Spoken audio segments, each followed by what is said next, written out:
Leur plus grosse erreur, ils savaient que le collectif humain atteignait une vibration très élevée, mais ils n'étaient pas conscients de la quantité d'âmes éveillées. Ils ont réalisé une erreur de jugement et ils ont eu peur. Maintenant, ils ne se cachent plus. Ils sont pressés de lancer officiellement un nouvel ordre mondial, leurs attaques sont directes et frontales, et elles vont augmenter. Ils vont essayer par tous les moyens d'empêcher les gens de se réveiller. Ils essaieront par tous les moyens que les personnes éveillées ne puissent pas communiquer afin de ne pas réveiller les autres, de faire en sorte que les éveillés soient considérés comme des fous ou des criminels. Quoi qu'ils fassent, ça n'a pas d'importance. Le saut quantique a déjà eu lieu, il est inarrêtable. Une part de l'humanité considère déjà les plantes et les animaux comme des âmes qui les animent, respecte déjà la terre-mère, et comprend qu'il n'y a pas de séparation.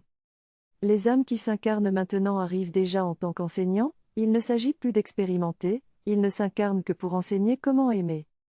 Nous pourrons ou non assister à ce changement total. La transition peut prendre 1 semaine ou 300 ans, mais elle est inarrêtable. Quoi qu'il arrive pendant la transition, n'oubliez pas une chose, c'est vous qui vous êtes proposé, pour être ici et maintenant, vous êtes les moteurs du changement. Une seule chose est requise de vous, une seule, ne soyez pas de la nourriture.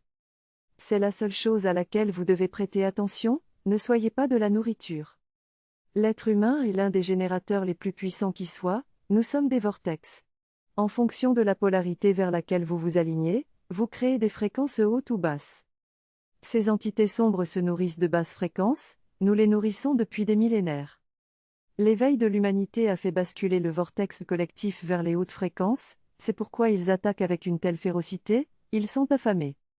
Connectez-vous à votre âme, et observez-vous. Si votre âme résonne avec ces mots, ne donnez pas une seconde de plus de votre existence pour être de la nourriture. Éliminez les passions de base de votre vie. Haine, ressentiment, envie, jalousie, peur, vice, malbouffe, mensonge, jugement, ambition, égoïsme, tristesse, méfiance. Tout cela génère une énergie dense. De la nourriture pour les sombres. Soyez conscient de vos émotions, écoutez-vous. Et si, à une occasion quelconque, vous vous sentez dans l'une de ces basses vibrations, changez ipso facto votre énergie. Mettez de la musique qui vous soulève, chantez, dansez, respirez, allumez de l'encens, embrassez vos proches et vos animaux, faites des promenades en pleine nature, méditez, faites de l'exercice. Faites ce que vous devez faire, mais changez cette énergie immédiatement. Parce que vous servez de nourriture. Soyez toujours conscient. La seule chose qui vous est demandée est de ne pas nourrir les hordes sombres.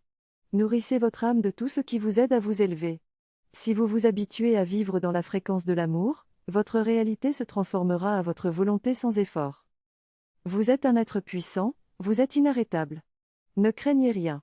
Libérez votre esprit de la matrice, concentrez votre attention sur ce que vous désirez, mais surtout, amusez-vous, soyez heureux, souriez, chantez, dansez l'amour. Nous sommes vivants en aimant le tout, et vous en faites partie, avec les étoiles et le soleil, et toutes les galaxies de l'univers. Vous êtes l'amour.